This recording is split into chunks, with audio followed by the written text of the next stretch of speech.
Bà,ខ្ញុំបាទក៏សូមលំអរកាយនឹងគោរពជម្រាបសួរទៅកាន់ពុកម៉ែបងប្អូនទាំងគ្នាដែលចូលមកតាមដាននៅការឲ្យតម្រុយបាទវៀតណាមប្រចាំថ្ងៃរបស់ admin បាទ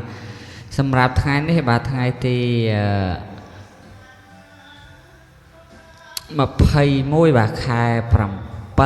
2026បាទតើពុកម៉ែបងប្អូនដែលបានឃើញវីដេអូនេះហើយជួយ Subscribe ក៏ដូចជាបើកនៅកណ្ដឹងឲ្យ admin ម្នាក់មួយផង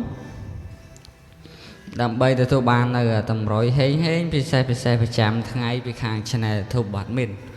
តើមានសូមបង្ហាញតម្រុយកាលពីម្សិលមិញបាទកាលពីថ្ងៃទី20ម្សិលមិញពុកម៉ែបងប្អូនទាំងគ្នាបាទ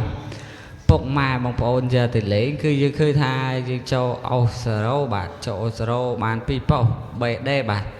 ហើយចូលក្របត្រេងចំបាទ08បាទចូលត្រេងចំ08បាទប៉ុស B ហេងខ្លាំងមែនតើបាទចូលត្រេងចំ08ប៉ុស B ចំត្រង់ភ្លឹងតែម្ដងបាទ08ប៉ុស B ហេងបាទគឺយើងចូលបានចំបាទ08មកក្របបាទសម្រាប់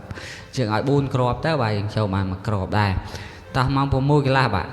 ម៉ោង6កន្លះគឺយើងបានចូលទៀតហើយបងប្អូនអ្នកគ្នាចូលទាំងយប់ចូលតែថ្ងៃតែម្ដងហ្នឹងណាបាទចូលអូស្ត្រូក៏ចូលអូប៉ាតក៏ចូលបាទនៅប៉ុស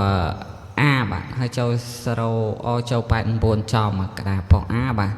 ហើយឲ្យស្រូវន្តាមកស្រូវ1បងប្អូនអ្នកគ្នាបាទតោះចូល89ចំនិងចូលក្របរឿងមកស្រូវ1ស្រូវវន្តាហ្នឹងបាទចូល89ទៀតហេងខ្លាំងមែនតើបងប្អូនអ្នកគ្នាតើអត់មានសូមលុបនៅតម្រុយចាស់ចោលអត់មានដាក់តម្រុយថ្មីផ្សូវទៅជូនដល់បងប្អូនយកទៅលេងបាទម៉ោង4កន្លះក៏ដូចជាម៉ោង6កន្លះបងប្អូនអាចលេងបានបាទ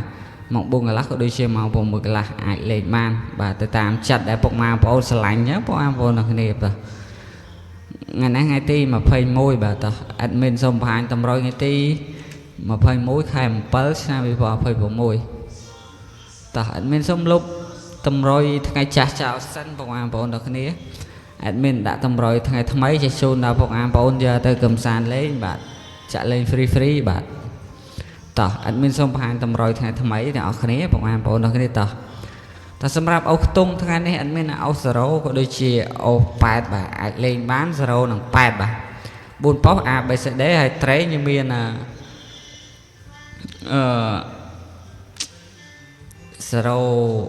8 09 8យើងមាន88 89បាទតោះជូតពើហេងជូតពើហេងបាទហើយក្របធំយើងមាន8កៅគុតនិង431គុណតោះជូតពើហេងចូលចំអរគុណច្រើនជម្រាបលាបាយ